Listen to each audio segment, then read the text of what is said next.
오늘 우리에게 해주신 하나님의 말씀은 사사기 1장 1절에서 3절까지의 말씀입니다. 사사기 1장 1절에서 우리 3절까지의 말씀을 우리 한 목소리로 함께 읽도록 하겠습니다. 사사기 1장 1절에서 3절 함께 읽겠습니다. 시작. 여호수아가 죽은 후에 이스라엘 자손들이 여호와께 물었습니다. 우리를 위해 누가 먼저 올라가 가난한 사람들과 싸워야 합니까? 여호와께서 대답하셨습니다. 유다 지파가 갈 것이다. 내가 이 땅을 그들 손에 주었다. 그때 유다 지파가 그 형제 시므온 지파에게 말했습니다. 우리와 함께 우리의 몫이 된 땅으로 올라가 가난한 사람들과 싸우자. 그러면 우리도 너희의 몫이 된 땅에 너희와 함께 가겠다. 그리하여 시므온 지파가 그들과 함께 갔습니다. 아멘. 우리 스텝업이라는 제목으로 이상주 목사님께서 귀한 말씀 선포해 주시겠습니다. 우리 축복의 박수로 귀한 말씀 청해 듣도록 하겠습니다.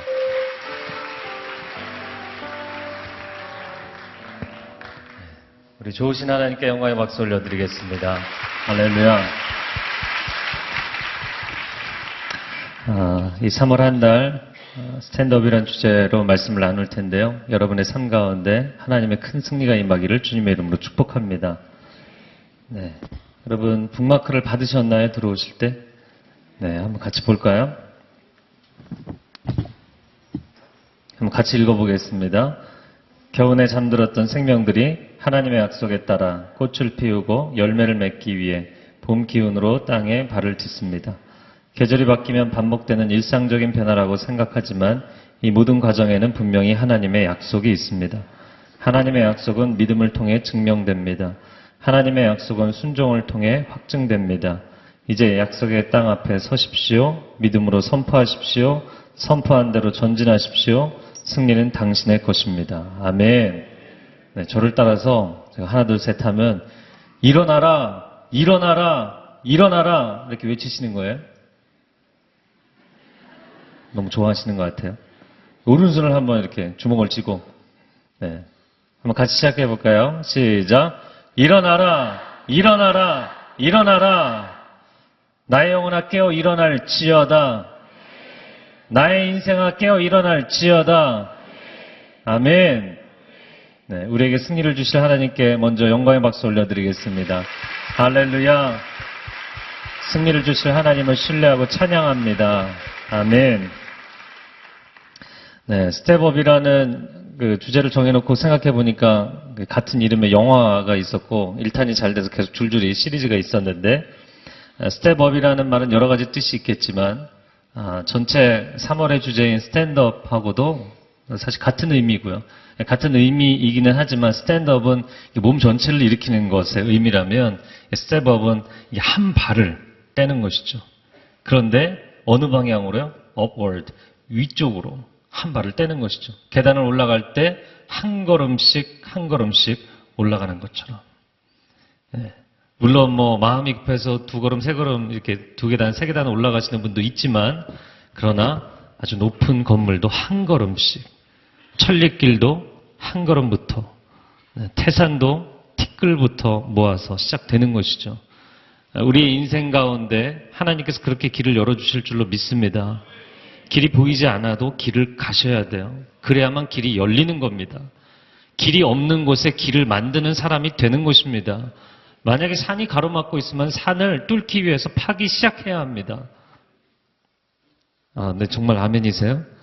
산이 지금 저쪽 반대편이 얼마나 되는지를 알고 산을 파겠어요. 이거 내가 미친 짓을 하는 게 아닌가. 이러다가 내 인생의 젊은 날을 다 날리는 게 아닌가. 이런 생각하고 계시죠? 내가 이 직장에서, 내가 별 보수도 많지 않은 이곳에서, 별 인정받지 못하는 이곳에서, 프로모션도 잘 안 되는 이곳에서, 사람들이 알아주지 않는 이곳에서 내가 계속 이렇게 땅 파고 있어야 되나? 그러나 여러분, 지금 파지 않으면 여러분의 인생의 40대, 50대, 60대 때 그 길은 결코 뚫려 있지 않을 거예요. 지금 파고 계셔야 돼요. 20대, 30대 때 여러분의 인생에 그것을 파기를 포기하는 사람, 한 걸음씩인데 한 걸음 자체를 떼지 않는 사람은 길이 열리지 않게 돼 있어요. 늘 다른 사람들이 가는 길을 뒤쫓아갈 뿐이고 이미 가보면 거기는 블루오션이고 사람들이 너무나 많이 몰려있고 경쟁하고 있고 내가 아무리 애를 써도 빛이 나지 않고 티가 나지 않아요. 여러분, 하나님이 여러분을 세워주신 그 길에서 길이 없어도 길을 가세요. 길이 보이지 않아도 하나님 길을 가라고 하시면 길이 있는 줄로 믿습니다. 산이 가로막고 있어도 하나님이 통과하라고 하시면 돌아가는 게 아니라 뚫고 지나갈 수 있는 믿음으로 여러분 선포하며 살아가기를 축복합니다. 오늘 3월입니다. 깨어 일어나야 됩니다. 오늘 아침에 그 새벽 예배를 가면서 라디오를 들어보니까 오늘이 경칩이래요. 개구리도 깨어 일어나는 날. 우리 모두가 깨어 일어나야 됩니다. 3월이고 봄이 시작되는 달입니다. 이 3월은 항상 시작의 의미가 있습니다. 한국 사람들에게. 3월에 늘 학교 다닐 때 학기를 시작하던 기억이 있으시죠? 네. 오늘 대학생들을 위해서 더 준비를 한 것 같은데 대학생들은 학교 가서 벌써 스트레스 받아서 못 오신 것 같아요. 물론 1월이 새해 시작이기는 하지만 3월도 우리에게는 굉장히 중요한 시작의 의미죠. 봄의 시작, 만물이 이제 좀 기지개를 펴고 움직이기 시작합니다. 겨울잠을 다 자고 깨어 일어나는 시점입니다. 뭔가를 본격적으로 시작해야 될 때이고 새 학기를 시작해야 되는 때입니다. 이때 여러분 집중하셔야 돼요. 영적인 집중력을 발휘하셔야 돼요. 이때가 여러분의 인생에 가장 힘을 갖고 스텝업 하기에 좋은 때입니다. 겨울에는 너무 추워서 집중이 안 되고 봄에는 춘곤증 때문에 집중이 안 되고 여름에는 너무 더워서 집중이 안 되고 가을에는 마음이 싱숭생숭해서 집중이 안 되고 인생에 안 되는 이유를 찾기 시작하면 100가지 이유를 댈 수 있어요. 믿음이라는 것은 안 되는 이유들의 지뢰밭 한가운데 될 수밖에 없는 믿음의 깃발을 꽂는 것인 줄로 믿습니다. 선포하세요. 집중하세요. 저는 여러분이 3월 한 달 깨어서 선포하고 승리하는 삶이 되기를 축복합니다. 새 학기입니다. 저희 두 아들도 6학년, 2학년이 되어서 이제 새 학기, 새 선생님과 새 친구들을 만났어요. 그래서 어제 이제 월요일 날 아들들하고 같이 시간을 보내면서 큰아들에게 물어봤어요. 선생님 어떠시냐 그랬더니 엄청 꼼꼼하대요. 엄청 꼼꼼한 선생님이래요. 창문 닫으라는 창문 약간 틈이 열려 있으면 꼭 닫으라고 청소하는데 청소 깨끗하게 하라고 엄청 꼼꼼하대요. 제가 엄마보다 꼼꼼하냐? 엄마보다 꼼꼼하다. 아빠보다 꼼꼼하냐? 아니 그건 아니래요. 도대체 어떤 면 때문에 그러냐 그랬더니 아빠는 싹 다 치우라고 하고 먹는 것도 싹 다 깨끗하게 먹으라고 한다고. 근데 이 선생님이 꽤 괜찮대요. 근데 꼼꼼하긴 한데 꼼꼼하게 시키지만 상도 준대요. 그래서 참 제가 들어보니까 황당하더라고요. 좀 죄송합니다. 그 선생님 여기 계시면 1년 동안 열심히 학급 활동 열심히 잘하면 전체 11월 달에 지금 3월인데 11월 달에 떡볶이 파티를 하겠다고. 아이가 그 한 가지 기대감을 갖고 11월까지 살 결심을 하더라고요. 참 순진한 아이들이에요. 4월도 아니고 5월도 아니고 11월 달에. 그러면서 선생님이 상당히 꼼꼼하게 시키지만 그런 선생님이 상을 준다고. 좋은 선생님이라고. 꽤 괜찮은 선생님이래요. 아이의 이야기를 들으면서 좋다. 좋은 선생님 만났다. 아이들한테 뭐 시키는 것도 대충, 상도 안 주고 대충, 의무도 대충, 권리도 대충. 그렇게 가르치는 것보다 해야 될 일을 명확하게, 그리고 그 일을 했을 때 정말 인생에 상급이 있다라는 것을 명확하게 11월을 사모하며 기다릴 수 있게 좋은 선생님이시다 생각했어요. 여러분, 여러분의 최선과 하나님의 은혜가 최고의 시너지를 내는 3월 한 달이 되기를 주님의 이름으로 축복합니다. 최선을 다하세요. 의무. 그러나 크리스찬의 의무뿐만 아니라 하나님께서 부어주시는 은혜, 크리스찬에게 주어지는 권리이죠. 그 의무와 권리, 나의 최선과 하나님의 은혜가 함께 가야 됩니다.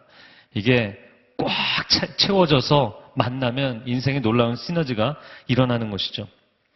그렇게 자동차 기어를 올리는 것처럼 달려가는 3월 한 달이 되기를 바랍니다. 오늘 1절, 2절, 3절 이 3절 말씀을 보도록 하겠는데 짧은 3절이지만 굉장히 중요한 영적인 의미들을 담고 있습니다. 1절 말씀을 먼저 같이 읽어주시기 바랍니다. 시작.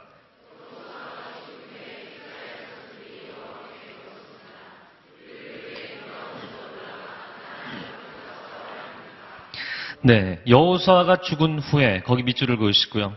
이스라엘 자손들이 여호와께 물었습니다. 여호수아가 죽었다. 한 시대에 매우 중요한 영적 지도자가 죽었다. 상당한 위기입니다. 위기이자 또한 기회이기도 하고요. 역사서들을 보면 한 시대를 이끌었던 지도자가 죽었다. 그럼 우리는 이제 어떻게 할 것이냐 이렇게 한 책이 시작되는 것을 보게 됩니다. 여호수아 1장 1절에는 모세가 죽은 후에 이스라엘 최고의 지도자였죠. 모세가 죽은 후에 긴장감이 있었지만 여호수아가 리더로 세워지면서 가나안 땅 정복하는 이 중요한 프로젝트를 잘 이루어냈어요. 근데 오늘 사사기 1장 1절은 그 여호수아가 죽은 후에 이제는 어떻게 할 것인가? 굉장한 긴장감이 감도는 상황입니다. 그럼 누가 그 다음을 할 것이냐? 이미 이 레이스의 바통은 다음 세대에게 넘어갔는데 그럼 누가 그 다음을 감당할 것이냐라는 것이죠. 여러분, 하나님이 가나안 땅을 이스라엘 사람들에게 약속으로 주신 줄로 믿습니다. 그러나 약속된 그것을 현실로 만들어내는 것은 땅의 문제나 환경의 문제가 아니라 그것을 가져갈 사람의 문제입니다. 여러분의 은행에 하나님께서 거금을 이렇게 송금을 해주셔도 그것을 사람이 직접 찾아야 되는 거예요. 온라인이든 오프라인이든 그것을 찾아가는 사람이 있어야 되는 것이죠. 하나님께서 이미 약속을 우리에게 주셨어요. 여러분의 인생 가운데는 하나님의 계획이 이미 있는 줄로 믿습니다. 하나님의 약속이 주어진 줄로 믿습니다.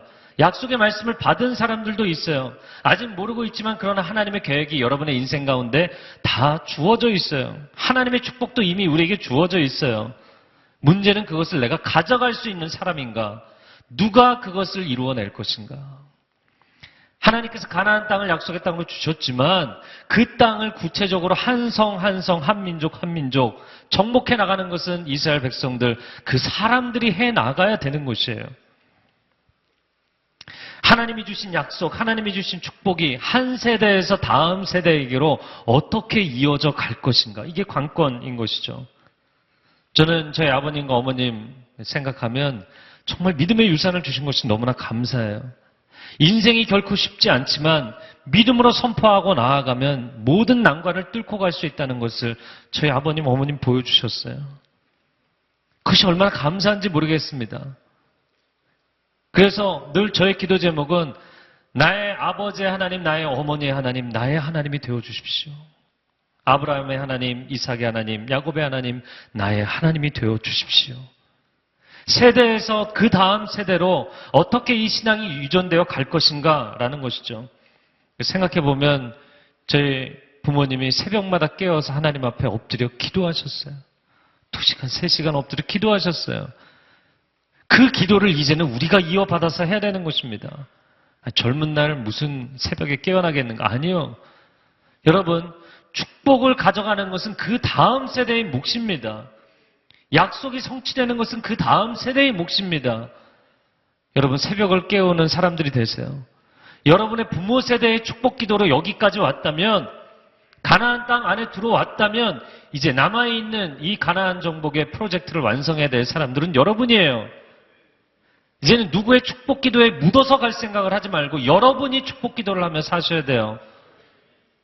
여러분 스스로가 일어나야 되고, 그리고 여러분 스스로가 일어날 뿐만 아니라 하나님 비어 있습니다. 채워주십시오. 채워주십시오가 아니라 흘러 넘치게 해주십시오. 흘러 넘쳐서 나를 통해서 내 동시대 사람들에게 그리고 내 후대의 사람들에게 흘러가는 축복의 통로가 되게 해주십시오. 여러분도 또 다른 도미노 패가 되어야죠. 영적인 하나님의 승리의 도미노 패가 하나의 역사의 물줄기가 되어서 우리 가문 가운데 하나님의 영광이 나타나게 하여 주옵소서. 아멘. 여러분, 그 중간에 서 있는 거예요. 정말 어렵던 경제적으로, 사회적으로, 국가적으로 어렵던 시대에 우리 부모님들이 신앙 하나로 뚫고 나오셨어요. 이제는 우리가 뚫고 나가야 됩니다. 사사시대 기로에 서 있는 이제 여호수아 시대 이후의 사람들의 과제였어요. 근데 사사시대가 과연 어떻게 되었나요? 그들은 하나님께 의지하지 않았어요. 그 이전 세대처럼 하나님을 찾지 않았어요. 온전히 하나님을 신뢰하지 않았습니다. 그냥 뭐 산 앞에 여기 그냥 땅도 있는데 그냥 여기 살지 무슨 산을 파고 있겠어. 우리 부모 세대, 우리 세대에게 왜 헝그리 정신이 없냐 이야기하는데 여러분 물론 이 시대가 너무 부유하기 때문에 헝그리 정신이 어울리지 않아요. 그러나 여러분 이 시대에 하나님 앞에 정말 내 인생이 목마르다고 고백하는 사람은 하나님이 부어주시는 역사를 체험하게 하실 줄로 믿습니다. 그런 마음으로 빈들로 다시 나가셔야 돼요. 이 시대에도 여전히 빈들이 있는 것입니다. 빈들로 나가셔야 돼요. 자, 그런데 이스라엘 자손들이 12지파가 다 하나님 앞에 나와서 질문을 합니다. 그래서 어떻게 하나님께 질문을 하고 하나님께 답을 구했을까? 이때는 이 대제사장이 우림과 둠밈으로 하나님의 뜻에 대해서 그 신탁을 받는 그런 프로세스를 했죠. 그래서 하나님께 뜻을 알려달라고 요청했어요. 그들이 오늘 질문에 뭐라고 이야기하냐면 우리를 위해 누가 먼저 올라가? 저를 한번 따라해보세요. 누가 먼저 올라가? 싸워야 합니까? 누가 먼저 올라가 가나안 사람들과 싸워야 합니까? 거기 밑줄을 그으시고 누가 먼저에 이렇게 동그라미 치시고요. 자, 제가 먼저 올라가고 싶습니다. 이런 분위기인가요? 아니면 제가 먼저 올라가게 해주십시오. 이런 분위기인가요?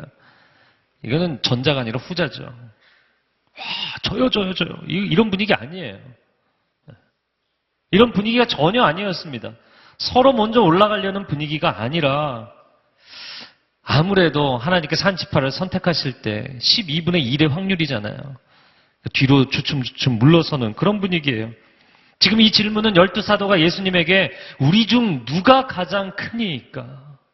우리 중에 누가 가장 큰 사람입니까? 누가 가장 높은 자리에 오르겠습니까? 누가 가장 복을 많이 받겠습니까?가 아니라 누가 목숨을 걸고 먼저 희생해야 되겠습니까? 누가 목숨을 걸고 먼저 책임을 져야 되겠습니까? 여호수아 시대에도 다 해결되지 않은 이 상황을 누가 먼저 이 상황을 브레이크하고 뚫고 나가야 되겠습니까? 누가 길을 열어놔야 되겠습니까? 그런 상황이에요. 제가 먼저 가겠습니다. 하나님 저를 보내주십시오. 이런 분위기가 아니었어요. 그래서 하나님께 질문을 한 거예요. 그런데 여러분 이 상황 가운데 사실 책임지고 헌신하고 희생하는 것에 대해서는 아무도 나서려고 하지 않죠. 먼저. 그럼 복받고 하나님의 은혜를 경험하고 하나님께서 높여주시고 이런 건 누구나 좋아하잖아요. 그런 것에 있어서 우리가 넘버원이다 항상 주장했던 지파가 12지파 중에 어느 지파라고요? 할렐루야. 네, 제가 얘기하지 않았나요? 여러분 얘기했는데 에브라임 지파예요. 여러분 에브라임 지파가 에브라임이 원래 야곱의 12아들에 포함이 돼 있나요? 네, 헷갈려요 이제. 12아들 중에 없어요. 요셉의 아들입니다. 야곱의 11번째 아들, 거의 막내죠. 거의 마지막에 그 아들들 중에서 두 아들이 있었는데 첫 번째가 므낫세, 두 번째가 에브라임이에요. 그러니까 끝에서 끝이에요, 사실은. 끝에서 끝인데 야곱이 요셉의 아들들을 축복해 줄 때 손을 어근 맡겨서 오른팔로 큰 아들을 축복해야 되는데 오른손으로 막내를 축복하죠. 그래서 에브라임이 복을 받아서 원래는 한 지파의 몫을 받아야 되는데 두 지파의 몫을 받았어요. 왜? 레위가 하나님께 온전히 헌신해서. 한 지파가 거리 났거든요. 그래서 한 지파의 자리에 대신 들어갔어요. 그래서 요셉은 얼마나 복을 많이 받았는지 자기의 두 아들이 두 지파의 몫을 받았어요. 네. 12분의 1이어야 되는데 6분의 1을 받았어요. 실제로 땅을 할애받은 거 보면 거의 절반을 받았어요. 전체 영토에. 므낫세와 에브라임의 땅만 이렇게 계산해 보세요. 이렇게. 눈으로만 봐도 어림짐작으로 봐도 거의 절반을 차지했어요. 엄청난 축복을 받았습니다. 저는 좀 막내라서 그런지 모르겠는데 이 에브라임 지파를 이렇게 보면서 어떻게 보면 제가 감정이입이 돼서 와 좋겠다. 나도 이런 축복을 받으면 좋겠다. 이런 생각이 들 것 같지만 저는 에브라임이 마음에 안 들어요. 성경의 역사를 이렇게 쭉 볼 때 야곱이 요셉을 향해서 축복할 때 야곱의 축복이라는 노래에서 우리가 늘 즐겁게 부르고 사람들을 축복하는 찬양. 저는 그 가사를 들을 때마다 또 성경의 그 야곱의 축복을 볼 때마다 남의 집 담장을 넘는 넝쿨. 마음이 어려워요. 저는 이 중고등생 때도 머리카락 하나 이렇게 내려오는 것도 굉장히 신경 쓰였거든요. 남의 집 담장을 넝쿨이 이렇게 넘어가는 거 보면 막 신경이 쓰여요. 왜 저렇게 해야 되나. 네. 여러분, 에브라임 지파가 물질적인 축복에 관해서는 창세기 49장에 보면 가장 놀라운 축복을 받았어요. 실제로 땅도 엄청나게 받았어요. 물질적인 축복도 상당히 많이 받았어요. 지파도 어마어마하게 커졌어요. 그런데 문제는 뭐냐면 그들이 결국에 교만해집니다. 낮은 곳에 있을 때는 하나님의 은혜로 올라갔는데 높은 곳에 올라가니까 교만해졌어요. 자만해졌어요. 사사기의 역사를 이렇게 쭉 훑어보면 이 여호수아에서도 마찬가지인데 여호수아가 어느 지파 사람인가요? 네, 너무 많은 걸 질문한 것 같아요. 여호수아도 에브라임 지파 사람이에요. 같은 지파 사람입니다. 에브라임 지파가 여호수아에게 나와서 야 우리는 워낙에 큰 지파 아니냐. 우리는 하나님께 복을 받았다. 우린 넘버원이다. 우리에게 땅을 더 내놔라. 이러고 나옵니다. 이미 받은 땅도 넓은데 그것보다 훨씬 적은 땅을 받은 사람들도 있는데 에브라임은 한가운데 노른자 땅을 받았는데 그럼에도 불구하고 더 내놓으라고 이야기합니다. 여호수아가 같은 집한데도 짜증을 내면서 니들이 힘이 있는데 왜 나한테 더 요구하냐. 스스로 올라가서 개척해라. 저기에는 너무 센 사람들이 있어서 우리 못한다. 아니다. 스스로 가서 개척해라. 이야기를 하죠. 에브라임이 참 문제가 많이 있었어요. 근데 그걸로 끝나지 않습니다. 사사시대는 어떻게 됩니까? 우리가 잘 아는 기드온이 미디안을 쳐서 큰 승리를 거뒀죠. 네, 기드온과 300용사 아시죠? 네, 여기서는 안심하고 긍정하셔도 돼요. 근데 그 기드온과 300용사가 승리를 하고 나서 딱 승전하고 돌아오는데 누가 나와서 화를 내죠? 에브라임 지파가 나와서 너네 미디안을 칠 때 왜 우리를 부르지 않았냐? 아니 부르고 말고 할 게 있습니까? 가서 도와주면 되잖아요. 그 무슨 얘기예요? 너희가 승리하고 전리품 취했는데 우리 목 내놔. 이런 분위기였어요. 에브라임 지파가 이렇게 이야기를 하니까 기드온은 성격이 굉장히 좋은 사람이었거든요.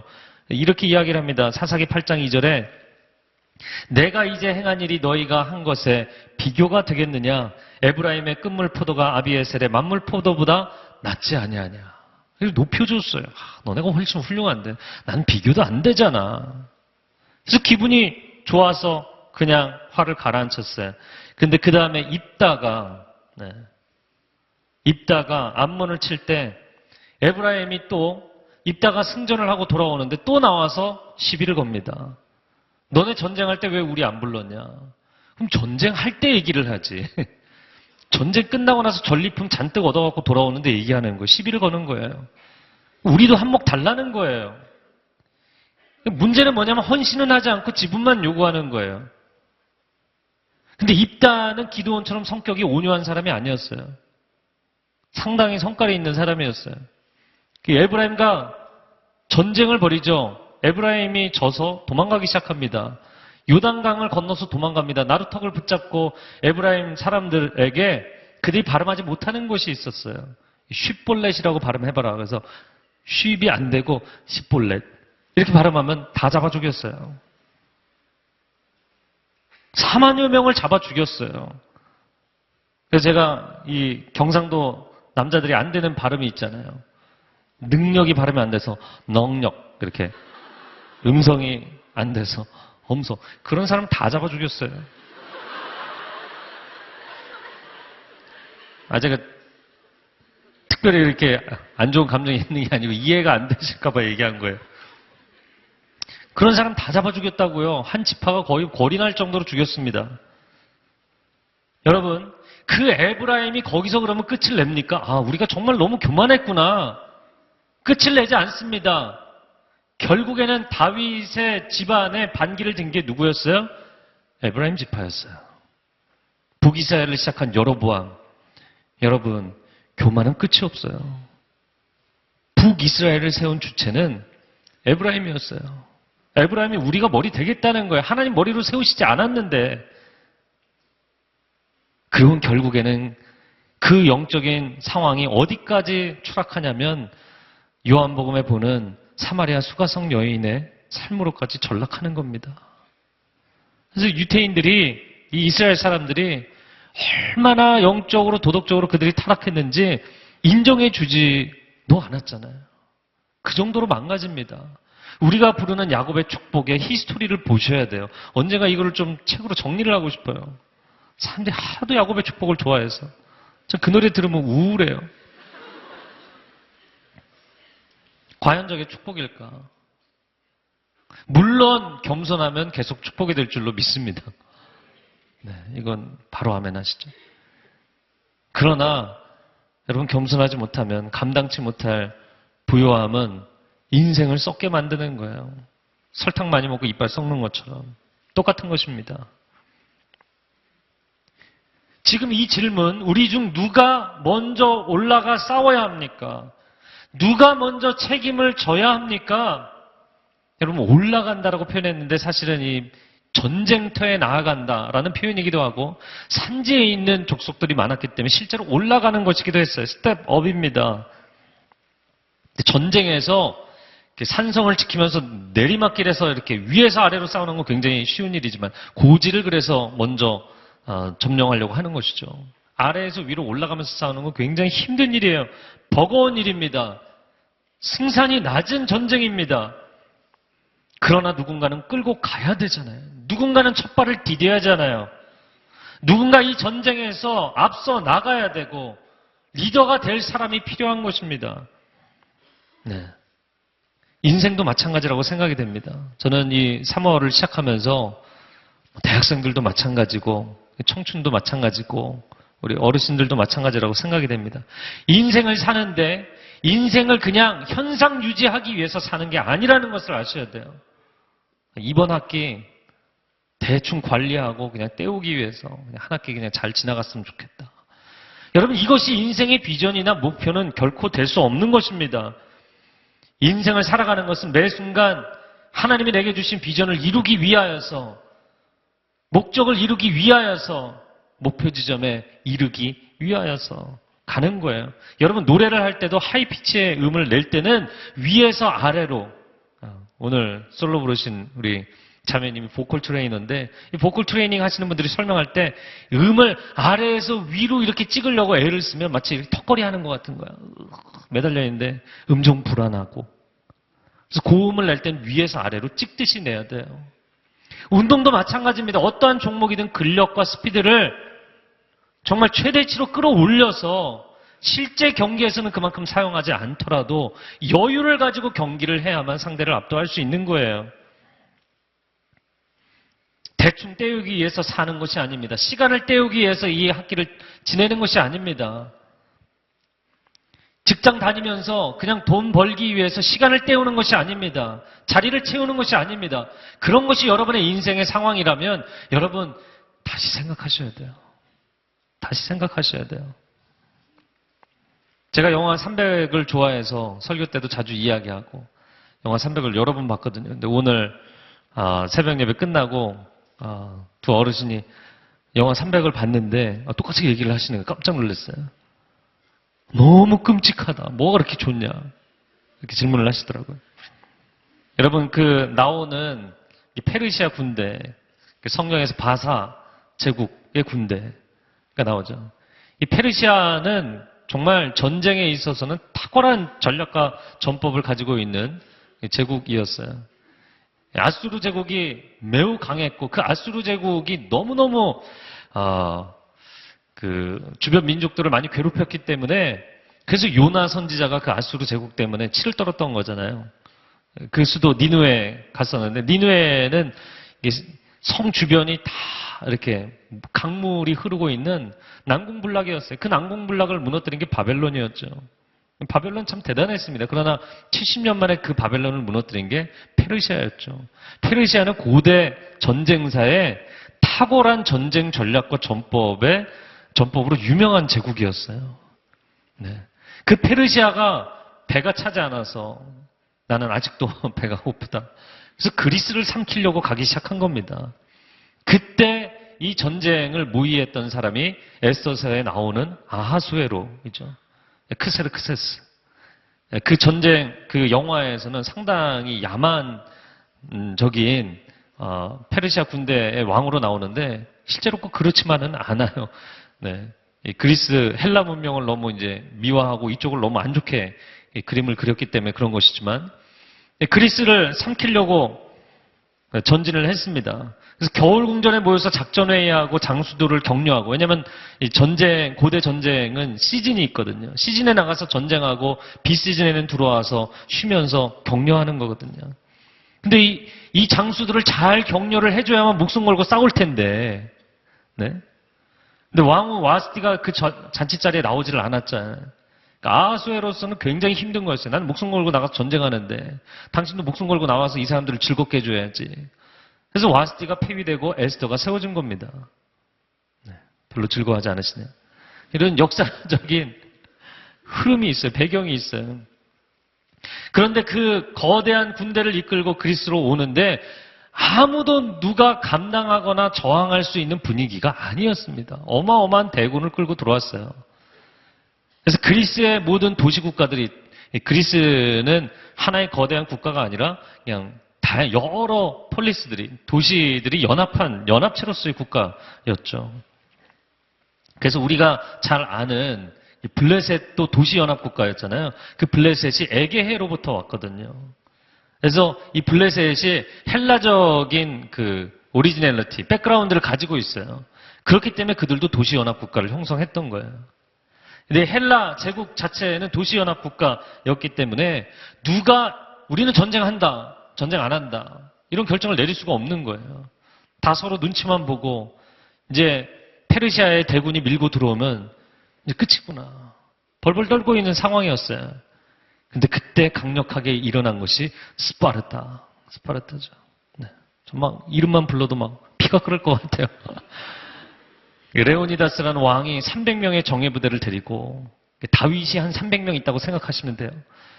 300명의 정예부대를 데리고 테르모필레 협곡에 가서 그 협곡에서 올라오는 페르시아 대군을 맞이하죠. 지난 주말에 저희 아들들이 이 삼국지를 보더라고요. 만화 삼국지. 보니까 조조의 대군과 장비는 한 사람이고 조조의 대군을 1대 다로 싸우는데 다리 위에 서서 싸우더라고요. 내가 물어봤어요. 장비가 왜 다리 위에서 싸우는지 아냐? 모르겠대요. 다리 위에 있어야만 좁은 길목으로 1대1로 싸우게 되거든요. 1대 다여도 1대1로 싸우는 거거든요. 무슨 제가 싸움의 기술을 얘기하는 것 같네요. 그래서 그 협곡에서 페르시아의 대군을 맞이해서 며칠을 버티죠. 그럼 결국에는 다 죽을 운명이었어요. 결국엔 다 죽게 됩니다. 단 한 사람의 전령을 보내서 헬라 제국의 그리스 도시들의 그 메시지를 전합니다. 스파르타의 왕과 300명의 정예 용사들이 이 땅을 지키기 위해서, 우리의 자유를 지키기 위해서 목숨을 걸었다. 그 얘기를 듣고 그리스가 일어납니다. 연합군이 일어나죠. 그리고 페르시아를 이겼어요.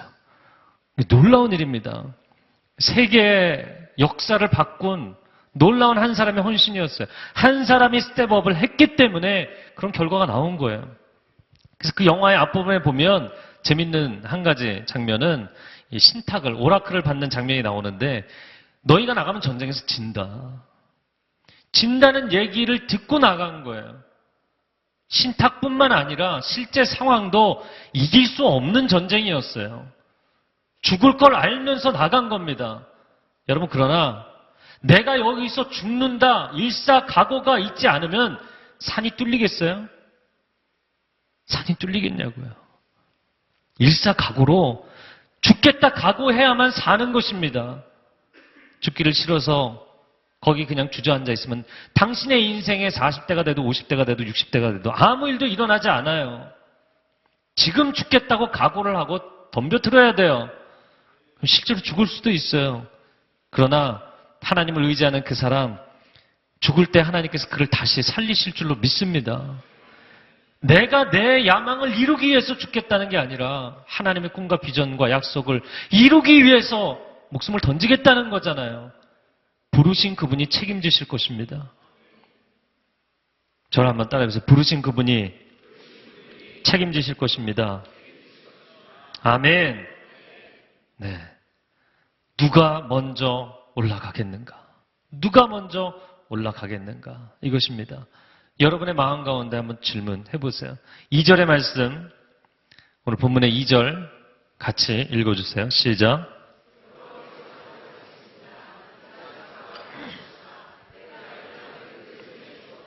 네. 하나님께서 매우 간단, 명료하게 대답하셨어요. 어느 지파요? 유다 지파. 순서상 장자 지파인 루벤 지파도 아니고 땅의 축복을 제일 많이 받은 에브라임 지파도 아니고 어떤 지파요? 유다 지파. 제가 주석에 설명을 봤어요. 그랬더니 두 가지로 메인 이유를 설명을 했는데 첫 번째는 가장 인구가 많은 지파이기 때문에. 그건 하나님께서 전쟁을 사람 숫자로 하셨나요? 객관적 그냥 상황 설명이죠. 두 번째, 야곱의 축복 기도에서 가장 탁월한 지파로 축복을 받았기 때문에, 물론 땅의 축복은 에브라임 지파가, 요셉 지파가 많이 받았지만 영적인 축복은 유다 지파가 받았거든요. 이 유다, 이 주다라는 말 자체가 하나님을 찬송하라 이런 뜻이죠.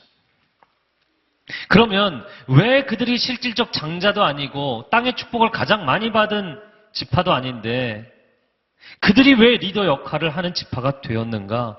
그것은 유다 지파의 역사를 봐야 되는 것이에요. 여러분 창세기를 요즘 생명의 삶 큐티를 하고 있는데요. 너무너무 재밌어요. 그래서 하루하루 큐티도 재밌지만 이거 전체를 히스토리를 쫙 놓고 보면 너무 재밌습니다. 원래는 야곱의 12아들 중에서 11번째 아들인 요셉이 밉상이었죠. 형들은 다 노동복 입고 밖에서 소똥 치우고 있는데 유일하게 채색 옷 입고, 채색 옷이라는 왕자 공주 옷이에요. 옷 입고 그 옷 입고 무슨 노동을 하겠습니까? 근데 형들 미안해서 아버지 앞에서는 채색 옷을 입더라도 자기 장막에 들어가서 헌옷으로 갈아입고 나와서 좀 일손을 거들든지 그랬으면 미워했겠어요? 죽이려고 했겠습니까? 그러지 않았겠죠. 근데 딱 채색 옷 입고 형들 일하는 거 가서 보는 거예요. 망 보고 있다가 저것들 놀고 있네. 아버지한테가 쪼르륵 가서 얘기하는 거예요. 얼마나 형들이 열받았겠습니까? 결국에는 그 요셉을 죽이려고 하죠. 근데 요셉을 죽이려고 하는 장면에서 각 12아들의 성격의 캐릭터가 나와요. 근데 놀라운 건 뭔지 아세요? 그 12아들이 보여준 각 개인의 인생이 그 지파의 히스토리가 돼요. 여러분 무서운 거예요. 여러분 한 사람으로 끝나지 않아요. 나 오늘 피곤한데. 나 오늘 이거 하기 싫은데. 나 오늘 교회 가기 싫은데. 당신 한 사람으로 끝나지 않아요. 그럼 결혼 안 하실 생각이세요? 당신 한 사람으로 끝나지 않아요. 인생은 도미노예요. 물줄기가 흘러갑니다. 르우벤 지파를 보면 르우벤은 장자인데 아버지에게 사랑을 받지 못해서 이 리더십이 없었어요. 동생들에게 얘들아 제발 동생에게 손대지 마라. 근데 형이 있을 때 동생을 팔아넘겼나요? 형이 없을 때 자기들끼리 결정했어요. 뭐예요? 허수아비예요. 아무 영향력이 없어요. 르우벤 지파가 약속의 땅에 들어갔나요? 할렐루야. 요단강 서편으로 건너가야 되는데 동편의 제일 아래. 여러분 이 광야를 지나서 첫 번째 주저앉은 게 르우벤이에요. 동생들이 주인공하는 저 판에 내가 뭘 끼겠냐. 요단 동편의 제일 첫 번째 땅에 그냥 주저앉아버린 게 르우벤입니다. 여러분 한 사람의 인생으로 끝나지 않아요. 두 번째, 세 번째가 누구였어요? 시므온과 레위. 제가 뭐 긴 설명을 다 할 수는 없고요. 시므온이 주동을 했던 것 같아요. 시므온과 레위가. 나중에 자기 여동생 디나가 강간을 당했을 때 세겜성에 칼 차고 들어가서 다 죽인 게 누구였어요? 시므온과 레위. 칼 쓰는 사람들. 그래서 이 칼 쓰는 사람들이기 때문에 레위 지파가 나중에 어떤 일을 했어요? 맨날 양 잡았잖아요. 제사 지내면서. 농담이 아니에요. 여러분, 맨날 양만 잡았나요? 시내산에 올라가서 십계명 돌판받아 모세가 내려왔는데 난장판 돼 있었잖아요. 그때 모세가 누가 여호와 편에 서겠느냐. 그때 칼 차고 나와서 자기 가족, 이웃, 친구 죽인 게 누구였어요? 레위 지파는 칼부림 지파예요. 그런데 처음에는 저주받을 폭력성을 가지고 있었는데 그들이 하나님 편에 선 그 사건 때문에 바뀌죠. 여러분, 한 사람의 그냥 행위가 아니에요. 한 사람의 그 어떤 경향이 아니에요. 그 자손 대대로 칼을 썼다니까요. 그런데 자신을 위해서 자신의 분노를 표출하기 위해서 쓰는 게 아니라 하나님의 거룩을 위해서 날마다 칼을 쓰게 되죠.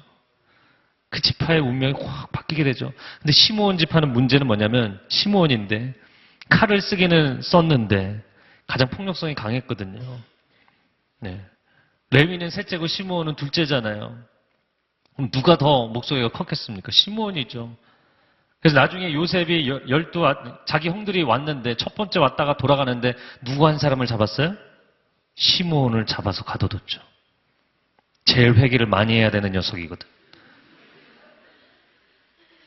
뭐 성경에서 얘기하지 않지만 전체 이제 스토리들을 쫙 훑어볼 때 추정할 수 있는 내용들입니다. 제가 뭐 없는 얘기를 막 꾸며낸다고 생각하지는 마시고요. 네. 시므온이에요. 근데 그 시므온이 지금 이 상황이 오면 이제 3절에 제가 시므온 지파에 대한 설명을 더 자세하게 하겠지만 가장 작은 지파가 돼 있었어요. 아버지에게 저주를 받았거든요. 시므온과 레위 너희는 칼을 썼기 때문에 너희는 다 흩어져 사라지게 될 것이다. 레위 지파 땅을 못 받아서 흩어졌죠. 그러나 하나님께 헌신했기 때문에 지파의 운명이 바뀌었어요. 물론 크리스찬은 운명을 얘기하지 않지만 그 지파의 역사가 미래가 바뀌었어요. 근데 시므온은 그 찬스를 얻지 못했어요. 결국에는 유다 지파 안에 나중에 땅을 받은 걸 보면 그 안에 이렇게 포함이 되는데 제가 성경 탐구에서 강의해야 될 내용을 여기서 다 해버리네요. 그 안에 포함이 되는데 나중에는 지파의 아이덴티티, 정체성이 사라져버립니다. 그냥 사라져버렸어요. 이게 시므온입니다. 넷째 아들이 누구였어요? 넷째 아들? 우리가 오늘 보고 있는 유다 지파였어요.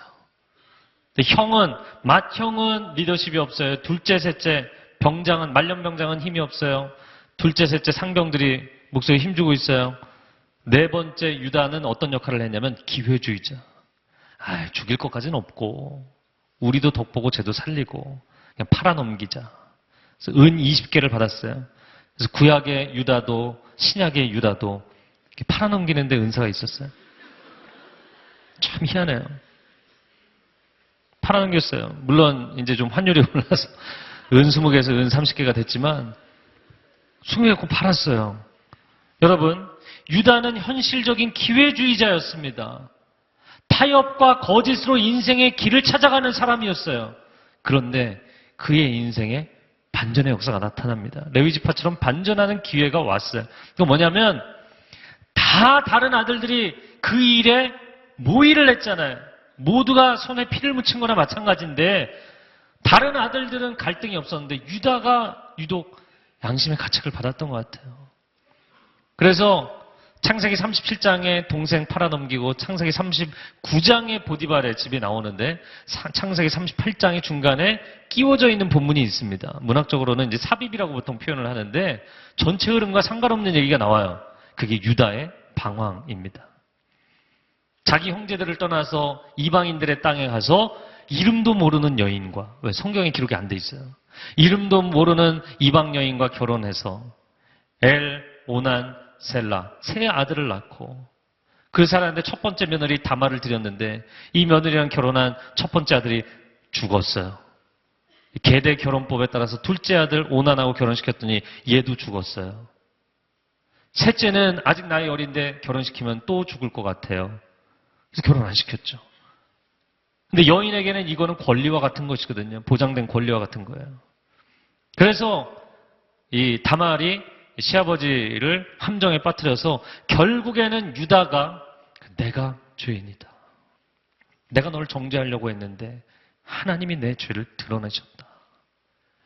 근데 근데 놀라운 거는요, 그렇게, 내가 정말 우리 가정의 이 비극적인 가족사를 등지고, 은돈 몇 개 짤랑거리면서 만족할 줄 알았는데, 동생 팔아넘기고 나서 보니까 너무 마음이 힘들어서 집을 떠났거든요.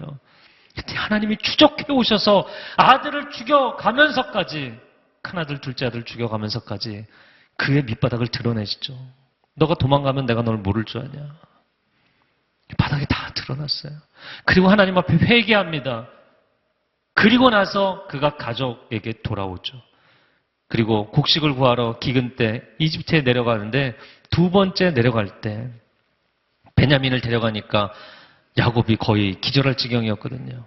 아버지 걱정하지 마십시오. 제가 지키겠습니다. 요셉이 베냐민을 딱 붙잡고 나머지는 가라고 했을 때 다 고개를 숙이고 있었어요. 그때 제가 대신 책임을 지겠습니다. 누가 얘기했어요? 유다가. 저 아이를 살려주십시오. 저 아이 죽으면 우리 아버지 골로 가십니다. 제가 대신 죽겠습니다. 이 얘기를 한 사람이 유다였어요. 그래서 그의 인생이 반전된 거예요. 요셉이 그 유다의 고백 때문에 마음이 녹았어요. 펑펑 울면서 바로의 궁궐까지 소리가 들릴 정도로 울었다 이렇게 돼 있죠. 그래서 형들을 부둥켜 안고 다 지난 이야기입니다. 하나님의 놀라운 은혜의 계획에 따라 우리가 다시 만났습니다. 그래서 야곱도 그 이야기를 듣고 유다 책임지는 너가 이 가문의 리더가 되라. 책임지고 목숨을 건 내가 이 가문의 리더가 되라. 여러분, 리더는 자리를 통해서 얻어지는 것이 아니라 희생을 통해 얻어지는 것입니다. 리더는 권리를 통해서 얻어지는 것이 아니라 목숨을 건 희생과 책임을 지려는 그 책임감으로 얻어지는 거예요. 세상도 마찬가지고 성경의 원리도 마찬가지입니다. 그래서 현실적인 기회주의자가 자기 목숨을 걸고 희생하고 가족을 지켜냈어요. 그 인생이 완전히 달라지게 되죠. 이런 축복을 받게 됩니다. 창세기 49장 8절과 10절 말씀 같이 읽어주세요. 시작.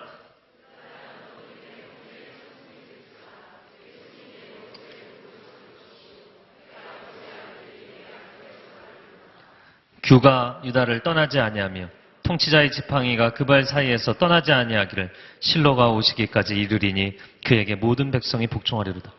이미 야곱의 예언에 메시아도 너희 집안에서 나올 것이고, 규는 왕의 홀이거든요. 왕들이 너희 집안에서 나올 것이고. 얼마나 야곱이 감동을 받았는지. 야곱은 약삭빠른 인생이었잖아요. 늘 등쳐먹고 속이는 인생이었잖아요. 자기 아들 가운데 목숨을 걸고 희생하는 아들이 나왔어요. 너가 이 집안을 이끌어가라. 축복해 준 것입니다. 저는 여러분이 에브라임과 같은 인생이 아니라 유다와 같은 인생이 되기를 축복합니다. 여러분, 이건 비장한 각오로 아멘 하셔야 돼요. 정말. 왜냐하면 에브라임과 같이 복을 너무 많이 받아서 주저앉아 버리는 인생이 될 것인지, 유다와 같이 누가 이야기하지 않고 강요하지도 않았는데 스스로 헌신하고 이끌어가는 인생을 살게 될 것인지, 결국에는 예언대로 그 집안에서 다윗 왕이 나오고, 결국에는 이 예언대로 그 집안에서 온 인류를 구원할 예수 그리스도께서 나오신 거예요. 할렐루야. 그리고 이 집안에서 여호수아서를 보면 이 집안에서 나온 유다 지파의 리더가 누구였어요? 여호수아 앞에 딱 나와서 이 산지를 내게 주십시오. 갈렙이죠. 갈렙의 영성이 그냥 나온 게 아니에요. 이 집안에서 나온 거예요. 이 가문에서 나온 거예요. 에브라임은 배 두드리면서 우리 큰 집하니까 더 내놔라 이렇게 이야기하는 상황에서 유다 지파를 끌고 백발이 성성한 갈렙이, 여러분 갈렙은 사실 여호수아와 동급입니다. 전쟁의 실력도 리더십도 용기도 신앙도 동급이에요. 근데 하나님께서 여호수아를, 에브라임 지파의 여호수아를 리더로 세우셨고 갈렙은 아무것도 안 해줬어요. 그럼 너가 부리더 해라 이런 것도 없었어요. 그냥 유다 지파의 지파장이었을 뿐이에요. 왜? 나이가 제일 많으니까. 그거 외에는 아무런 자리도 없었고 아무런 역할도 없었고 아무런 감투도 없었어요. 근데 갈렙이 뭐라고 이야기합니까? 네, 나 백발이 성성하고 나이 많이 들었지만 아직 힘이 있다. 하나님이 내게 이 산지를 허락하시면 내게 주실 줄로 믿습니다. 감동이 있잖아요. 그 목숨 걸고 올라가서 가장 어려운 성 헤브론을 쳤어요. 거인족들이 살고 있는 그 성을 쳐서 목숨 걸고 그 성을 얻어냈습니다. 그리고 나서 나중에 그 성을 도피성으로 또 내놓잖아요. 인생이 억울한 사람들이 구원받는 성으로 자기가 목숨 걸고 얻어낸 그 성을 또 내놓습니다. 갈렙의 인생에 놀라운 감동이 있죠. 여러분, 그 영성은 유다에게서 나온 겁니다. 그 희생의 영성이 다윗에게까지 흘러가고 예수 그리스도를 통해서 드러나고, 이 영화를 보면 전조가 있잖아요. 예수님이 목숨 걸고 십자가를 지심으로 우리가 살게 된 줄로 믿습니다. 그것을 우리가 예수 그리스도를 믿는 우리가 닮아갈 뿐만 아니라 유다 지파의 선조들은 이미 닮아가고 있었던 거예요. 무슨 얘기인지 아시겠어요? 하나님이 그런 사람들을 가정의 리더로 세우실 때 가정에 평화가 임할 줄로 믿습니다. 하나님이 그런 사람들을 회사의 리더로 세우실 때 회사 가운데 화합이 일어날 줄로 믿습니다. 하나님이 그런 사람들을 정치와 경제계의 리더로 세우실 때 이 땅 가운데 참 평강이 임할 줄로 믿습니다. 그것이죠. 누가 갈까가 아니라 제가 가겠습니다. 누가 하겠냐? 다 뒤로 물러서는데 제가 하겠습니다. 고백하셔야 돼요. 저를 한번 따라해보세요. 제가 가겠습니다. 사실 여러분의 인생이기 때문에 여러분 가셔야 돼요. 자기의 인생인데도 뒤로 물러나 있는 사람들이 있어요. 자기 인생의 스테이지인데도 다른 사람에게 주인공 역할을 맡겨놓고 물러서 있는 사람들이 있어요. 아니요. 여러분의 인생입니다. 여러분이 주인공이 되는 인생을 사세요. 다시 한번 부탁드립니다. 여러분이 주인공이 되는 인생을 사세요. 제가 전에도 한번 간증을 나눴지만 제가 영문과 전공이기 때문에 과외를 하면 20만 원, 30만 원 이렇게 받았어요. 용돈을 쓰는데 쉽게 버니까 쉽게 쓰게 되잖아요. 어느 날 이거는 내 인생에 아무런 도움이 안 되는 것 같아요. 좀 이렇게 용돈 벌어서 사 먹고 하는 거 외에는 특별한 도움이 안 되더라고요. 인생을 좀 더 가치 있게 사는 게 뭘까? 내가 내 인생의 정말 주인공이 돼서 내가 꼭 해야 되는 역할, 내가 아니면 할 수 없는 역할. 그래서 번역을 하기 시작했어요. 네. 잘못된 선택이었죠. 무지하게 고생했어요. 대학교 4학년 때 학교 공부도 해야 되고 신대원도 준비해야 되는데 한 권 받아서 9개월 동안 그거 씨름하느라고 너무너무 힘들었어요. 내가 다시 번역을 하면 손에 장을 지진다. 그리고 15권을 했어요. 네, 그리고 이제 책이 거의 끝났어요. 책 쓰는 게. 만약에 제가 그때 번역을 선택하지 않았다면 제 인생은 그냥 또 쏘쏘하게 흘러갔을 겁니다. 그럭저럭 흘러갔을 거예요. 시간을 때우고 돈 벌어서 허기를 때우고 때우는 인생 사는 거죠. 여러분이 여러분의 자리에서 여러분이 주인공이 될 수 있는, 그거는 꼭 내가 인생의 빛이 나기 위해서가 아니라 하나님이 나를 통해서 하시고 싶은 일이 있기 때문에, 내가 인생을 대충 살 수 없기 때문에, 꼭 나를 통해서 하시고 싶은 그 일이 있기 때문에 하나님 뭔가 마음에 감동을 주시고, 너 이렇게 살면 안 되지 않냐? 너 이렇게 대충 살면 안 되잖아. 학기를 그냥 때우는 게 아니잖아. 돈 벌기 위해서 그냥 회사 데스크에 앉아서 시간 때우는 게 아니잖아. 그냥 사람 앞에 서서 그냥 괜찮은 척, 좋은 척 그렇게 관리하는 거 아니잖아. 정말 쏟아부으며 살아라. 하나님이 감동을 주시면 여러분 그 길을 선택하셔야 돼요. 숟가락 들고 산을 퍼내는 것 같을지라도 그 길을 선택하셔야 돼요. 그래야만 여러분의 인생이 달라지기 시작하는 것입니다. 돌파력은 헌신에서 나오는 것입니다. 돌파구는 헌신하는 사람으로부터 시작되는 것입니다. 누가 영적인 장자지파인가? 여러분, 혈통상의 장자도 아니었어요. 땅의 복을 받은 장자도 아니었어요. 영적인 장자지파, 헌신한 사람들. 여러분, 여러분이 맏아들이 아닐지라도 여러분 주변에 있는 여러분 또래의 친구들과 비교해서 재정적으로나 사회적으로나 아니면 여러분의 가정의 백그라운드 배경상으로 비슷한 수준이 아니라고 여러분 벌써부터 좌절하지 마십시오. 하나님은 약한 자를 들어 쓰시는 하나님이십니다. 내가 맏아들도 아닌데 내가 왜 베냐민을 위해서 목숨 거냐고요. 하나님이 유다를 가만두시지 않는다는 거, 그의 인생을 집요하게 쫓아오실 거라는 걸 그는 알았거든요. 하나님 이렇게 도망다니며 대충 사느니 목숨 걸고 살겠습니다. 왜 자살을 생각합니까? 왜 자살을 묵상합니까? 일사각오로 헌신하고 뚫고 나가세요. 그렇게 살아야죠. 선포하며 살아야죠. 골리앗 앞에 누가 설 것인가? 나이가 어리다고 나는 한 번도 전쟁에 참전해 본 적이 없다고 다윗이 주눅 들어 있지 않았어요. 내가 가겠다. 다들 놀랐어요. 제가 왜 저러나? 저 꼬마애가. 그리고 골리앗을 쓰러뜨렸어요. 그리고 역사는 바뀌기 시작했어요. 하나님께서 우리가 누구를 보낼까? 누가 우리를 위하여 갈고? 이사야가 내가 여기 있사오니 나를 보내주소서. 제가 가겠습니다. 그 고백을 하는 사람은 하나님 쓰시는 거예요. 대학생들 같으면 다음 수업에 누가 발표하겠냐? 다 고개를 숙여. 아니, 손 드세요. 그러면 수업 끝나고 나서 쟤 티낸다. 손가락질 할지 모르지만 여러분의 인생을 사세요. 늘 사람들 눈치 보며 인생을 사시겠습니까? 10대 때도 20대 때도 30대 때도 언제까지 사람들 눈치를 보겠습니까? 하나님의 시선만 의식하고 가세요. 다른 사람이 내 인생을 책임져 주는 거 아닙니다. 이번 프로젝트는 우리 회사에서 누가 하겠느냐? 제가 하겠습니다. 당신 하지 마라. 이런 얘기 들으면 마음 어렵겠지만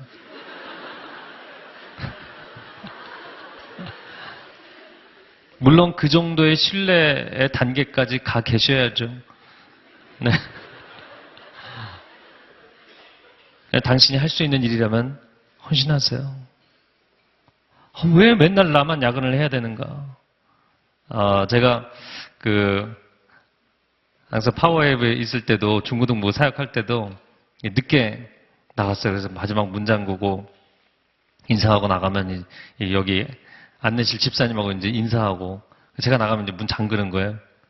저희 아내가 항상 궁금해하는 게 정말 오늘의 교회 목사들이 다 당신처럼 늦게 오냐고. 다 일이 많다고. 그럼 저 눈을 똑바로 쳐다보라고. 정말 모든 전사님 목사님들이 그렇게 늦게 오냐고. 사실 제가 제가 하겠다고 했어요. 정직하게 고백하면. 제 일 다 안 끝났는데도 제 리더에게 가서 너무 일이 많으신 것 같은데 뭐 도와드릴까요? 시키지도 않는데 가서 물어봤어요. 그리고는 그 일까지 떠맡고 밤을 새는 거예요. 그러기를 몇 년을 누가 알겠나 생각했어요. 하나님이 알고 계세요.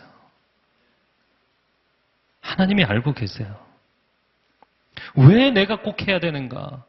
여러분, 회사에서 그냥 우리나라 문화가 또 그렇잖아요. 이게 참 안타까운 문화인데 제가 책에도 좀 썼지만 이거 뭐 중독적 성향을 일으킬 수밖에 없는 문화예요. 그래서 너무 지나친 건 또 안 좋지만 여러분, 우리나라 사람들 문화가 너무 얄밉게 이렇게 딱 정시에 출근해서 정시에 퇴근하고 그런 사람은 그냥 정해진 월급만 받고 늘 그냥 말단 직원으로 살 생각해야죠. 뭐 어쩌겠어요. 음식점에 갔는데 깍두기 더 달라고 그러는데 딱 거기 한 접시다. 더 먹지 마라. 그런 음식점에 또 가시겠어요? 우리나라 정서가 그런 걸 어떻게 하겠습니까? 그런 게 있잖아요. 별로 즐거워하지 않으시네요. 우울하죠. 늘 여분의 엑스트라의 헌신을 해야 된다는 건 힘든 일입니다. 그러나 결국에는 누군가 선을 넘어 헌신하는 사람이 세상을 이끌어가게 되어 있어요. 하나님 그에게 그 자리를, 그 역할을 맡기시는 겁니다. 반장 누가 할래? 여러분 손 드세요. 청소 누가 할래? 손 드세요. 집에서 주말에 다들 그냥 빈둥빈둥 아무도 음식을 할 생각을 안 해. 내가 맛있는 거 만들어 주겠다고. 가족에게 서비스 하세요. 네. 실전으로 들어가니까 얼굴들이 다 왜 이렇게 굳어지죠? 여러분, 복은 다른 사람을 축복하는 사람에게 다시 돌아오는 것인 줄로 믿습니다. 다윗이 제가 성전 짓겠습니다. 너 하지 마라. 하나님 그러셨잖아요. 하나님이 내가 할게요 한다고 다 시키지는 않으세요. 걱정하지 마세요. 제가 밴쿠버에서 그 블레싱 캐날 끝나고 하나님 제가 목숨 걸고 하나님께 헌신하겠습니다. 그랬더니 하나님이 야 이제 그만해라 됐다 그러시더라고요. 그만큼 했으면 됐다 그만해라. 내가 너를 블레스 하는 거지 네가 나를 블레스 하는 게 아니다. 하나님 그렇게 말씀하시더라고요. 여러분 왜 계속 나만 해야 되는가 억울해하지 마세요. 저는 사실 이 사사기 1장 1절에서 3절의 말씀을 오늘 정하고 여러분과 나누는데 저는 이 말씀을 잊을 수가 없어요. 오늘이 무슨 요일이죠? 화요일. 어제가 무슨 요일이었죠? 월요일. 그래서 저희 교회 저녁 집회가 유일하게 없었던 날이 월요일이었어요. 제가 큐티 사역을 담당하게 되면서 두란노 큐티 사역 할 때 잔잔하게 묵상하고 큐티하는 것도 좋지만 성령의 역사하심이 나타나야 되거든요. 그래서 조용한 것과 성령의 역사가 나타나는 것은 상충되는 건 아니거든요. 잠잠한 가운데도 성령의 강력한 역사가 임할 수 있는 것이거든요. 그래서 영적인 센터를 만들어야겠다. 그래서 월요 큐티 집회를 하겠다고 이야기했더니 다들 목회자들이 어려워하시는 거예요. 너 그거 만들어서 우리 끌어들이려고 하지. 다들 어려워하시더라고요. 아닙니다. 그리고 시작했는데 사실 본당에서 집회를 시작하니까 맨 첫 번째 집회는 하 목사님이 해주셨고 그리고 나서 이제 수석 목사님들을 간곡하게 부탁을 해서 이제 한 달씩 모셔서 했어요. 2003년 10월에 시작했어요. 그리고 계속 집회를 하는데 이제 수석 목사님들이 몇 달 하시더니 돌아가면서 하시더니 야 이제는 니들이 알아서 해라. 저 굉장히 많이 도와주셨어요. 굉장히 오랫동안 도와주셨어요. 그리고 나서 제가 이제 강사를 부탁할 생각을 하니까 아무도 부탁할 사람이 없는 거예요. 미안해서. 그래서 이제 꾸역꾸역 이제 제가 해야겠다 그러고서는 결정을 하고, 그리고서는 이제 2004년 3월 첫 번째 월요 큐티 집회 때였어요. 제가 마음에 너무너무 부담스러운 거예요.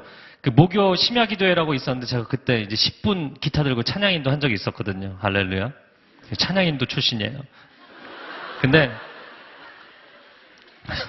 너무 크게 웃으시는 것 같아요. 네. 그런데 제가 10분 찬양 인도하는 것도 상당히 긴장되더라고요. 이 본당에서 한다는 것 자체가. 근데 본당에서 한 번도 설교해 본 적도 없고. 근데 제가 너무너무 긴장해서 긴장 상태에 또 생각이 얼마나 많습니까? 그런데 딱 그날 아침 3월 1일 큐티 본문을 열었는데 사사기 1장 1절에서 3절이었어요. 아무도 올라갈 사람이 없고 누가 올라가야 됩니까? 하나님께서 유다 지파 너희가 올라가라. 근데 하나님이 손가락으로 저를 쿡 찌르시는 것 같아요. 너가 올라가라. 유다 지파는 어떤 지파냐면 영적으로 책임을 지는 지파거든요. 네가 월요 큐티 집회 시작했으면 네가 책임을 져야지. 주일 둘러가도 다 부담스러워하고 제가 책임을 질 수밖에 없는 상황이잖아요. 그런데 유다 지파 너희가 올라가라. 그리고 뭐라고 말씀하시냐면 내가 이 땅을 그들 손에 주었다. 내가 이 땅을 너의 손에 주었다. 강력한 하나님의 음성을 들리는데 정말 성령의 그 임재를 체험하고 제가 그날 얼마나 힘을 받았는지 몰라요. 아침 큐티를 하고. 그리고 나서 그날부터 섬기기 시작했어요. 집회가 사실 월요일 저녁에 한다는 게 주일날 하루 종일 주일 예배가 있잖아요. 그러니까 다음날 월요일날 저녁에 집회에 사람들이 사실 거의 나오질 않았어요. 굉장히 힘들었습니다. 그리고 제가 억지로 그냥 수석 목사님들을 모시고 집회를 했던 거거든요. 목숨 걸고 하나님께 부르짖으니까 하나님께서 은혜를 부어주시기 시작하더라고요. 그래 본당에서 이렇게 모여서 하나님 앞에 매 월요일마다 집회를 했던 기억이 있어요. 저는 그때를 잊을 수가 없습니다. 이 말씀을 잊을 수가 없습니다. 누가 장자지파인가? 책임을 지는 그 사람이 그 자리에 있어서만큼은 장자지파라는 거예요. 하나님, 저는 제가 올라갈 군번이 아닙니다. 제가 저기 올라가서 할 상황이 아닙니다. 네가 올라가면 내가 이 땅을 너에게 주겠다. 그것이 얼마나 제게 감사했는지 몰라요. 다만 목숨 걸고 올라가라. 목숨 걸고 올라가라. 그리고 내가 너에게 동역자들을 주겠다. 3절에 드디어 동역자가 나오죠. 이 시므온입니다. 3절 말씀을 함께 읽겠습니다. 시작. 그때 유다 지파가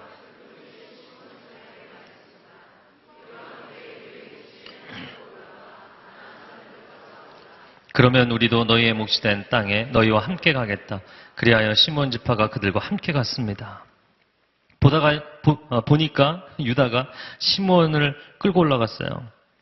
그래서 이건 좀 혼자 가기 무서우니까 그런 거 아닌가 이렇게 생각했는데 본문을 읽으면서 너에게도 시몬이 필요하다. 하나님 저의 시몬이 누굽니까?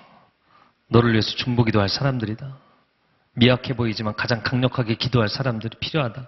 그래서 5명을 이렇게 제가 종이에 적고 중보기도 제목을 보내고 이 말씀을 쉐어링하고 중보기도 제목을 보내고 그리고 그날 처음 월요일 집회를 시작했던 기억이 있습니다. 시몬 지파는 누구인가? 12지파 중에서 가장 적은 숫자였어요. 가나안 땅에 들어올 때 시몬 지파 가장 적은 숫자였습니다. 그러나 가장 강력한 용사들이었어요. 여러분도 하나님 앞에 질문하십시오. 오케이, 하나님 저에게 지명하시면 제가 올라가겠습니다. 그러나 제게 시몬을 보내주십시오. 내 인생의 시몬이 누구입니까? 나를 위해서 강력하게 기도해 줄 사람이 누구입니까? 숫자가 적을지라도 그 사람들에게 중보기도를 부탁하세요. 그리고 믿음으로 선포하세요. 나 올라간다. 제가 밴쿠버에서 예전에 얘기했지만 밴쿠버에서는 그 IELTS라는 영어 검증 시험이 있거든요. 그래서 제가 이 시험 본다고 얘기를 했던 집사님들이 갑자기 그런 얘기를 왜 하냐고. 시험 본다고 얘기하는 거 아니라고. 나중에 떨어지면 얼마나 부끄럽냐. 나중에 성적이 안 좋으면 얼마나 부끄럽냐. 여러분 국가대표 팀이 야구 경기든 축구 경기든 어디 가서 몰래 게임 하는 거 보셨어요? 방송국 오지 마라, 기자들 오지 마라, 숨어서 경기하는 거 보셨나요? 그게 드러나야만 더 책임감을 갖게 돼요. 여러분 그냥 믿음으로 선포하세요. 나 이렇게 산다 그냥 선포하세요. 그냥 마음으로만 내가 하나님께 고백하면 되지 뭐. 뭘 이걸 선포하고 그래. 뭘 책상에 써붙여. 뭘 다이어리에다 써붙여. 뭘 성경에다 끼우고 다녀. 아니요. 선포하세요. 여러분 자신이 확인할 수 있게. 여러분 주변의 사람들이 확인할 수 있게 선포하세요. 선포하세요. 그리고 책임을 지세요. 목숨을 걸고 달려가세요.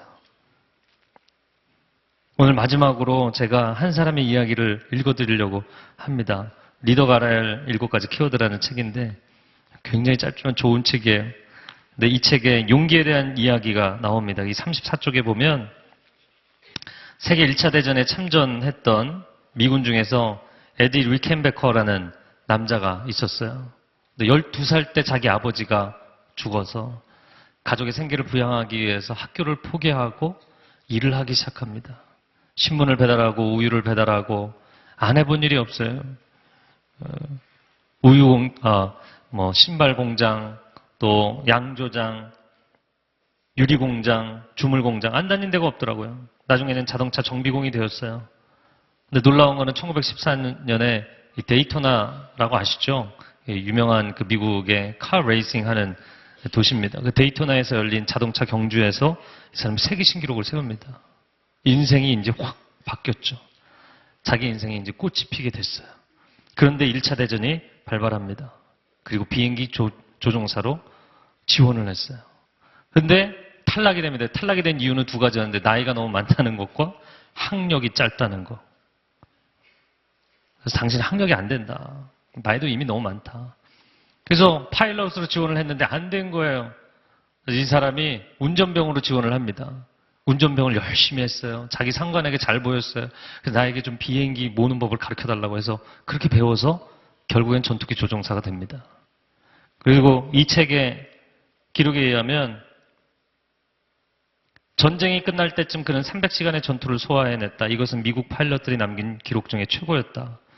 134번이나 되는 적군과의 공중전에서 살아남았고 적군 전투기 26대를 격추했다. 명예훈장을 받았고 8개의 십자훈장과 프랑스의 레종 도네르 훈장을 받고 그는 자신의 비행대대를 통솔하는 리더가 되었다. 그 이후에 이 사람의 인생은 더 어메이징해요. 그것까지 얘기하지는 않겠습니다. 그런데 리켄베커가 공중에서 보여준 그 용맹에 대해서 언론에서는 그를 미국이 나온 공중전준 최고의 파일럿이라고 그를 칭송했어요. 당신은 두렵지 않냐? 한 방 맞으면 그냥 죽는 거거든요. 그걸로 자기 인생이 끝날 수 있는데 당신 두렵지 않았느냐? 근데 릴켄베커가 이런 이야기를 하죠. 자신도 매우 두려웠다고 시인을 하면서 그 질문을 했던 기자에게 이렇게 이야기를 합니다. 용기는 당신이 두려워하는 일을 하는 것입니다. 용기는 당신이 인생에서 전혀 두려운 일이 없다는 게 아니라 여전히 두렵지만 그 일을 시작하는 것입니다. 당신에게 두려움이 없다면 용기도 없는 것입니다. 두려움을 극복하기 때문에 우리는 그것을 용기라고 부르는 것입니다. 안 될 것 같아요. 안 열릴 것 같아요. 그런데 선포하고 가는 거예요. 그냥 우리 마음 가운데 객기로 가는 게 아니에요. 그 사람의 성향 때문에 가는 게 아니에요. 하나님의 언약은 이루어질 것을 알기 때문에 용기를 내는 것입니다. 두려워하지 말라, 놀라지 말라. 내가 너와 함께함이니라. 강하고 담대하라. 말씀하시는 거죠. 제가 일을 하면서 그런 걸 느낄 때가 있어요. 감기가 심하게 걸려서 하루 이틀은 좀 쉬어야 될 때도 있어요. 그러나 감기가 2주일, 3주일 되는데 계속 쉬겠습니까? 감기는 지나가게 돼 있어요. 그래도 버티고 나와서 또 예배를 드리고 인도하고 섬기는 거죠. 제가 밴쿠버에 있을 때 너무너무 많이 힘들어하는 가정이 있어서 찾아갔어요. 가보니까 너무 힘들어서 주일 예배를 거르기 시작하는 거예요. 아무리 힘들어도 예배는 나와야죠. 그것까지 포기하면 사람의 육신이 곡기를 끄는 것과 마찬가지인 것이죠. 그리고 어떻게 살아나겠어요? 아무리 힘들어도 뚫고 가는 겁니다. 두려움이 있어도 그 두려운 일을 하는 겁니다. 그 하나님의 사람들에게 하나님 주시는 용기입니다. 두려워도 가고 힘들어도 가는 것입니다. 실직을 했어도 사랑하는 사람과 헤어져 실연을 했을지라도 여러분 그런 일 생기면 공동체에서 사라지잖아요. 사라지지 마세요. 계속 가세요. 그냥 가세요. 우울증이 갑자기 찾아와서 불안증이 갑자기 찾아와서 약을 먹는 사람들도 있어요. 학기를 내려놓습니다. 직장을 내려놓습니다. 아니 내려놓지 마세요. 최소 학점을 듣더라도 계속 다니세요.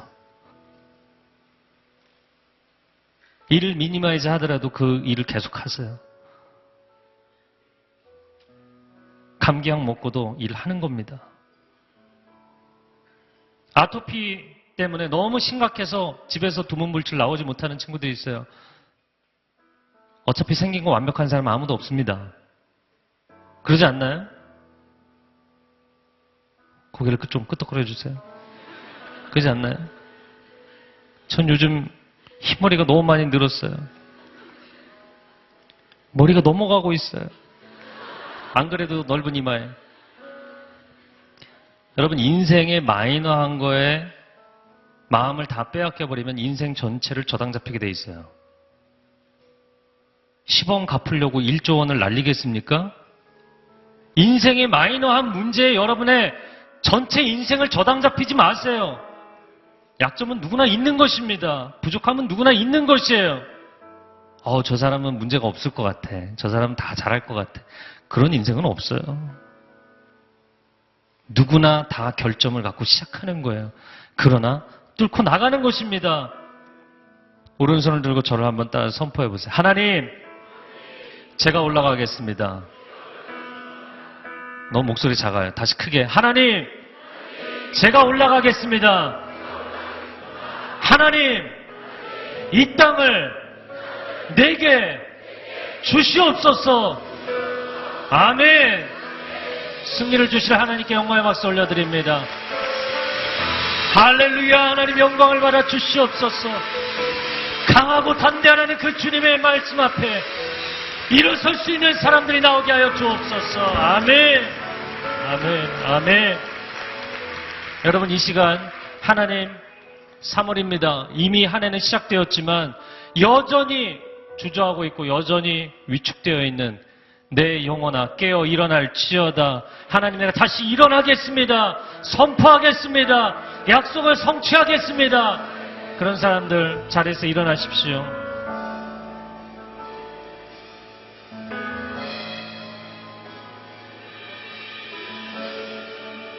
다 눈을 감으시고요. 다 다시 한번 여러분 콜링합니다. 나는 너무나 절망에 있기 때문에, 나는 너무나 낙심해 있기 때문에 내가 올라갈 수 있을지 모르겠다. 저 산이 너무 높기 때문에 내가 올라갈 수 있을지 모르겠다. 아니요, 너무 처음부터 속도 내실 필요 없어요. 너무 욕심 내실 필요 없어요. 처음부터 정상 바라보고 가는 거 아닙니다. 자기 한 발 앞에 보고 가는 거예요. 딱 한 발 앞에만 보고 가세요. 하나님 인도하시는 대로. 그럼 어느새 산 중턱에 이르고 어느새 정상 바로 턱 밑까지 올라가고, 정상에 올라가면 새로운 인생이 보이기 시작할 것입니다. 다른 인생을 살게 될 것입니다. 오늘 여러분 콜링하면 다시 한번 콜링할 때, 하나님 내가 너무나 절망스럽고 힘들기 때문에 하나님 내게 새 인생을 살 수 있는 반전의 기회를 허락해 주십시오. 그런 사람들 단으로 올라오시기 바랍니다. 다른 사람 신경 쓰지 마시고요. 잘하고 계신 분들은 그냥 기도하시면 돼요. 내게 반드시 내 인생의 반전이 필요합니다. 고백하는 분들은 올라오세요. 교육자들도 올라오시기 바랍니다. 하나님 언제까지 내 인생이 그냥 대충 시간을 때우고 대충 자리를 때우고 상황을, 사람들을 눈치 보고 내 능력의 한계는 여기까지구나. 승리를 선포하는 것이 아니라 늘 한계를 인정하며 살아야 되겠습니까? 하나님 뚫고 나가게 해주십시오. 뚫고 나가게 하여 주옵소서. 승리를 선언하게 하여 주옵소서. 두 손을 들고 주여 삼창하며 기도합니다. 주여, 주여, 주여.